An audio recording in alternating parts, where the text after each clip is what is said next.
La tarde avanzaba con normalidad en una de las avenidas más transitadas de la ciudad. El flujo constante de personas, autos y ruido creaba una escena común, casi automática, donde nadie parecía observar realmente a nadie. En medio de ese movimiento rutinario, una figura pequeña permanecía inmóvil junto a una banca desgastada. Era una niña, sola, con el rostro marcado por el cansancio y las lágrimas secas, como si hubiera llorado durante horas. Adrian Wolf pasaba por ese lugar como lo hacía muchas veces. Su vida de empresario millonario estaba marcada por horarios precisos, decisiones rápidas y una desconexión casi total del entorno cotidiano. Sin embargo, algo en aquella escena rompió su inercia. No fue un acto heroico inmediato, sino una pausa breve, casi instintiva, que lo obligó a observar con más atención. La niña no pedía ayuda, no extendía las manos ni buscaba llamar la atención. Permanecía allí, con una quietud que resultaba más inquietante que el llanto. Su ropa estaba sucia, no rota, pero claramente usada por varios días. No había señales de un adulto cerca, ni alguien que pareciera volver por ella. Los minutos pasaban y nadie se detenía. El entorno seguía funcionando como si la niña no existiera. Adrian comenzó a notar detalles que no coincidían con un simple descuido.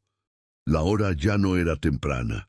El clima cambiaba. La expresión de la niña no mostraba berrinche ni impaciencia, sino una mezcla de miedo y resignación. Ese tipo de expresión no se aprende en un solo día. Algo más profundo había ocurrido. El millonario no actuó por impulso, sino por una sensación incómoda que crecía con cada segundo. A lo largo de su vida, había aprendido a identificar riesgos financieros, oportunidades ocultas y señales mínimas que anticipaban grandes problemas. Esa misma capacidad de observación le decía ahora que estaba frente a una situación grave, ignorada por todos. Al acercarse, mantuvo distancia. No buscaba protagonismo ni atención. Su intención inicial era comprender los hechos antes de intervenir. Miró alrededor buscando cámaras, comercios, cualquier indicio de que alguien estuviera siguiendo la situación. Nada. La niña seguía sola. Ese momento marcó un quiebre silencioso. Sin anuncios ni gestos exagerados, Adrian tomó una decisión que no figuraba en su agenda y que no podía resolverse con dinero inmediato. La realidad era clara. Una menor había sido dejada a su suerte en plena vía pública y cada minuto que pasaba aumentaba el riesgo. Lo que parecía un encuentro casual comenzaba a revelar una cadena de hechos mucho más compleja de lo que cualquiera podría imaginar. Si este tipo de historias te impactan y quieres conocer cómo una sola decisión puede cambiar destinos, suscríbete ahora y acompaña esta investigación hasta el final.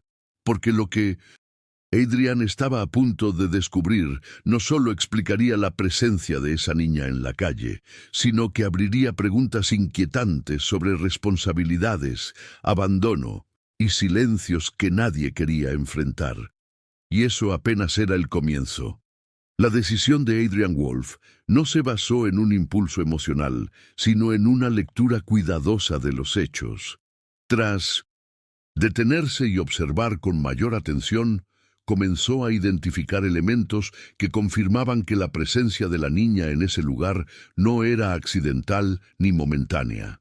La ausencia prolongada de un adulto, el paso constante del tiempo y la indiferencia del entorno formaban un patrón preocupante. Adrian revisó mentalmente las posibilidades más comunes. Un descuido breve no explicaba la quietud prolongada ni el estado general de la menor. Tampoco encajaba la idea de que alguien estuviera cerca vigilando a distancia. No había señales de prisa, búsqueda o preocupación alrededor. La niña seguía allí, exactamente en el mismo punto, como si hubiera sido dejada con instrucciones de no moverse, o peor aún, sin ninguna instrucción en absoluto. La ropa, aunque no estaba rota, mostraba señales claras de uso continuo. Las zapatillas eran grandes para su talla, lo que sugería que no habían sido compradas recientemente para ella. Sus manos estaban frías, no por el clima únicamente, sino por la falta de movimiento. No había comida cerca, ni botella de agua, ni mochila escolar. Cada detalle descartaba la versión de un abandono temporal. Adrian dio un paso más en su análisis. Observó los comercios cercanos, revisó discretamente los alrededores y notó algo aún más inquietante. Nadie parecía recordar haber visto a la niña llegar. No había registro visual inmediato de su presencia previa, como si hubiera aparecido horas antes sin que nadie prestara atención. Esa invisibilidad social se convirtió en uno de los elementos más alarmantes del caso. Con cautela, Adrian activó un protocolo personal que solía usar en situaciones de riesgo empresarial, adaptándolo a una realidad humana. Solicitó apoyo institucional sin generar alboroto y permaneció cerca, asegurándose de que la niña no quedara sola nuevamente. La intervención fue discreta pero firme. A partir de ese momento, la situación dejó de ser un hecho aislado y comenzó a documentarse. La llegada de personal capacitado confirmó las sospechas iniciales. No existía un reporte inmediato de extravío que coincidiera con la descripción de la menor. Tampoco había denuncias recientes en la zona. Cada verificación añadía peso a una conclusión inevitable. La niña no se había perdido, había sido dejada atrás. Mientras el proceso avanzaba, Adrian comprendió que su participación ya no era circunstancial. Su presencia había activado una cadena de acciones que ahora exigían seguimiento y responsabilidad. El caso comenzaba a tomar forma, y con él surgían preguntas más profundas sobre el origen de la niña y las circunstancias que la habían llevado hasta ese punto exacto de la ciudad.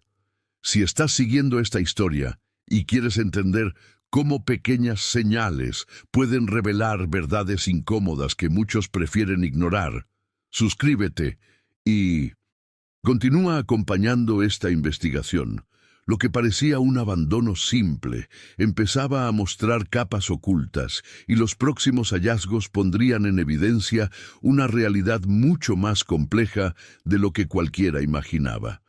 Conforme el caso comenzaba a estructurarse, la atención se desplazó de la escena pública hacia las consecuencias inmediatas de la intervención. La niña, ahora bajo resguardo temporal, permanecía en observación mientras se recopilaban datos básicos que pudieran ayudar a identificar su origen. La falta de información concreta no era casual. Era el resultado directo de una historia interrumpida, fragmentada y hasta ese momento invisible para el sistema. Adrian Wolf siguió de cerca cada paso del proceso. Su participación ya no se limitaba a haber dado aviso.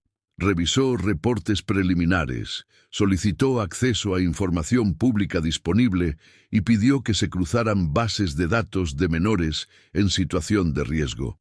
Lo que comenzó a emerger no fue una respuesta clara, sino una ausencia inquietante. No existían registros recientes que coincidieran con la edad, las características físicas ni la ubicación de la niña. Ese vacío activó en Adrian recuerdos que no figuraban en ningún expediente oficial. Durante su infancia había conocido de primera mano lo que significaba crecer en entornos donde nadie hacía preguntas y donde la omisión era una forma silenciosa de abandono. No se trataba de una comparación emocional, sino de una comprensión práctica. Cuando un menor desaparece del radar institucional, rara vez es por accidente. Las evaluaciones iniciales indicaban que la niña había estado expuesta a cambios constantes de entorno.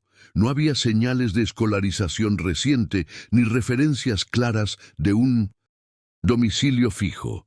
Su comportamiento, aunque tranquilo, reflejaba una adaptación temprana a la incertidumbre. Ese tipo de adaptación no se desarrolla en días, sino en períodos prolongados de inestabilidad. Mientras tanto, los reportes administrativos confirmaban una tendencia preocupante. En las semanas previas se habían registrado varios casos similares en distintos puntos de la ciudad, todos con características comunes. Menores dejados en espacios públicos, sin identificación y sin denuncias inmediatas de búsqueda. Hasta ese momento, los casos no habían sido vinculados entre sí. Adrian comprendió entonces que lo ocurrido no podía analizarse de forma aislada. La niña no era solo una excepción desafortunada, sino posiblemente parte de un patrón más amplio que había pasado desapercibido. Su posición y recursos le permitieron solicitar una revisión más profunda, no como benefactor visible, sino como observador activo que exigía respuestas verificables. La investigación avanzaba con cautela. Cada dato nuevo abría más preguntas que certezas. ¿Quién había cuidado de la niña antes? ¿Por qué no existía ningún intento inmediato de localizarla? ¿Cuántos casos similares habían sido ignorados por considerarse incidentes menores? A medida que estas preguntas tomaban forma, quedaba claro que el siguiente paso implicaría consecuencias mayores, no solo para el futuro de la niña, sino para quienes habían permitido que su situación llegara a ese punto. Y cuando las primeras conexiones comenzaron a trazarse, la investigación estaba a punto de revelar una verdad que nadie estaba preparado para enfrentar. Las primeras conexiones detectadas en la etapa anterior obligaron a ampliar el alcance de la revisión. Lo que hasta ese momento se manejaba como un caso individual comenzó a integrarse a un análisis más amplio, con protocolos más estrictos y la participación de áreas especializadas. La situación de la niña dejó de ser un evento aislado y pasó a considerarse un posible punto de partida para entender una falla mayor. Las autoridades confirmaron que no existía ningún registro reciente de tutela formal ni antecedentes médicos vinculados a un adulto responsable. Esa ausencia documental no solo dificultaba la identificación, sino que evidenciaba una cadena de omisiones previas. En términos administrativos, la menor había quedado fuera del sistema durante un tiempo indeterminado, lo que aumentaba el nivel de riesgo evaluado. Adrian Wolf solicitó que se documentaran cada una de las decisiones tomadas desde el primer contacto. Su interés no se centraba en acelerar procesos, sino en garantizar trazabilidad. Sabía que en investigaciones sensibles los vacíos suelen aparecer cuando no hay seguimiento continuo. Su intervención permitió que el caso se mantuviera activo y visible, evitando que se diluyera entre otros expedientes pendientes. La trabajadora social asignada, Rachel Moore, elaboró un informe preliminar que confirmó varios puntos críticos. La niña presentaba indicadores claros de abandono prolongado, pero no mostraba señales de haber sido víctima de un delito inmediato. Esa distinción era clave, ya que habría dos líneas de investigación paralelas, una orientada a localizar a posibles responsables y otra enfocada en detectar redes informales de cuidado negligente. Mientras se analizaban estos datos, surgió una consecuencia inesperada. La revisión cruzada de archivos reveló inconsistencias en reportes anteriores de servicios comunitarios de 1990. La zona. Algunos registros estaban incompletos, otros no coincidían en fechas ni ubicaciones. No se trataba de errores aislados, sino de una acumulación de fallas que apuntaban a un problema estructural. Adrian comprendió que su rol ya no podía limitarse al acompañamiento. Decidió financiar una auditoría independiente sobre los protocolos de atención a menores en situación de calle, sin hacerlo público. El objetivo no era señalar culpables de inmediato, sino identificar en qué punto el sistema dejaba de funcionar. Esa decisión generó resistencia interna, pero también abrió puertas que antes permanecían cerradas. La atención mediática comenzó a incrementarse de forma indirecta. No se difundieron nombres ni detalles sensibles, pero el caso empezó a circular como un ejemplo de cómo un solo hallazgo podía exponer múltiples deficiencias. La presión externa obligó a acelerar verificaciones que llevaban meses postergadas. Con cada revisión quedaba más claro que la historia de la niña estaba conectada a algo mayor. Las consecuencias inmediatas ya no afectaban solo su futuro, sino que ponían en entredicho la eficacia de quienes debían protegerla. Y mientras nuevos documentos salían a la luz, una pregunta empezaba a tomar fuerza. ¿Cuántos casos similares habían sido ignorados antes de que alguien decidiera mirar con atención? La respuesta a esa pregunta comenzaría a revelarse en la siguiente fase de la investigación. El avance de la auditoría independiente marcó un punto de inflexión. Los primeros resultados confirmaron lo que hasta entonces solo se intuía. La situación de la niña no era un caso aislado, sino parte de una secuencia de omisiones que se repetía con alarmante regularidad. Los documentos revisados mostraban patrones claros de negligencia administrativa, especialmente en zonas donde los reportes se acumulaban sin seguimiento real.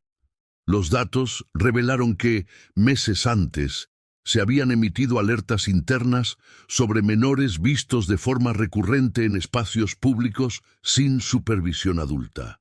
Esas alertas no derivaron en acciones concretas. En algunos casos, los expedientes se cerraron por falta de información. En otros, simplemente quedaron en espera indefinida. La niña había aparecido, sin ser identificada, en al menos 2 de esos registros preliminares. Este hallazgo cambió por completo la interpretación de los hechos. Ya no se trataba únicamente de localizar a un responsable directo, sino de entender por qué el sistema había permitido que la situación se prolongara. La ausencia de denuncias formales había sido utilizada como justificación para la inacción, ignorando señales evidentes de riesgo. Adrian Wolf siguió cada actualización con atención. Su postura se volvió más firme a medida que las pruebas se acumulaban. Autorizó la ampliación del análisis hacia organizaciones comunitarias que operaban sin supervisión adecuada. Algunas de ellas figuraban como puntos de apoyo temporal para familias en crisis, pero carecían de controles mínimos. La línea entre ayuda y abandono se volvía cada vez más difusa. Los investigadores confirmaron que la niña había pasado por al menos 2 entornos distintos antes de ser dejada en la calle. Ninguno de esos traslados había sido documentado oficialmente. Esa falta de registro explicaba su invisibilidad institucional y dejaba al descubierto un circuito informal que funcionaba al margen de la ley, tolerado por la saturación del sistema. La repercusión de estos descubrimientos comenzó a generar consecuencias inmediatas. Se ordenaron revisiones urgentes de expedientes similares y se suspendieron convenios con entidades bajo observación. Aunque los nombres se mantenían reservados, el impacto era evidente. La historia empezaba a incomodar a quienes habían confiado en el silencio como protección. Si esta investigación te está revelando una realidad que pocos se atreven a mostrar, suscríbete al canal y continúa acompañando este caso hasta el final. Cada apoyo ayuda a que estas historias no vuelvan a quedar ocultas. A pesar de los avances, aún quedaba una pregunta crucial sin respuesta. ¿Quién había tomado la decisión final de abandonar a la niña y por qué? La información existente Apuntaba a una verdad más compleja, una que no solo implicaría responsabilidades individuales, sino decisiones que cambiarían el destino de todos los involucrados. Esa última pieza estaba a punto de salir a la luz. La última fase de la investigación permitió reconstruir con mayor precisión los hechos que condujeron al abandono de la niña. La información reunida por distintas áreas coincidía en un punto central. La decisión final no fue producto de un acto impulsivo, sino de una cadena de responsabilidades diluidas. Personas que debían actuar optaron por transferir el problema, posponer decisiones o simplemente mirar hacia otro lado. Los registros internos confirmaron que la niña había estado bajo el cuidado informal de una mujer que, ante la falta de apoyo institucional y recursos, recurrió a una organización comunitaria no regulada. Ese traslado, nunca documentado, marcó el inicio de una sucesión de movimientos invisibles. Cuando la organización dejó de operar por problemas financieros, la menor quedó fuera de cualquier esquema de protección. El abandono en la vía pública fue la consecuencia final de un sistema que falló en cada etapa. Las autoridades identificaron responsabilidades administrativas y abrieron procesos internos. No se trató de una sanción inmediata, sino de una revisión profunda que derivó en cambios estructurales. Protocolos fueron modificados, convenios cancelados y nuevos mecanismos de seguimiento implementados. El caso de la niña se convirtió en referencia obligatoria para futuras intervenciones. Adrian Wolf mantuvo un perfil bajo durante todo el cierre del proceso. Sin embargo, su influencia fue determinante. Asumió un compromiso a largo plazo, financiando programas de verificación independiente y apoyando reformas que garantizaran mayor control y transparencia. Su aporte no se tradujo en anuncios públicos, sino en resultados medibles que comenzaron a notarse meses después. La situación de la niña también cambió de manera definitiva. Bajo un esquema de protección formal, recibió atención integral y estabilidad por primera vez en mucho tiempo. Su recuperación no fue inmediata ni simple, pero los indicadores mostraron avances constantes. La invisibilidad que la había acompañado durante tanto tiempo fue reemplazada por seguimiento real y continuo. El impacto del caso trascendió a los involucrados directos. La historia evidenció cómo una sola intervención, realizada con atención y responsabilidad, puede exponer fallas profundas y generar cambios duraderos. No fue un acto de caridad, sino una acción consciente frente a una realidad ignorada. Al final, lo que comenzó como el encuentro silencioso entre un millonario y una niña en la calle, terminó redefiniendo prioridades, corrigiendo omisiones y demostrando que la verdadera influencia no se mide por la riqueza acumulada, sino por la capacidad de asumir consecuencias y transformar destinos.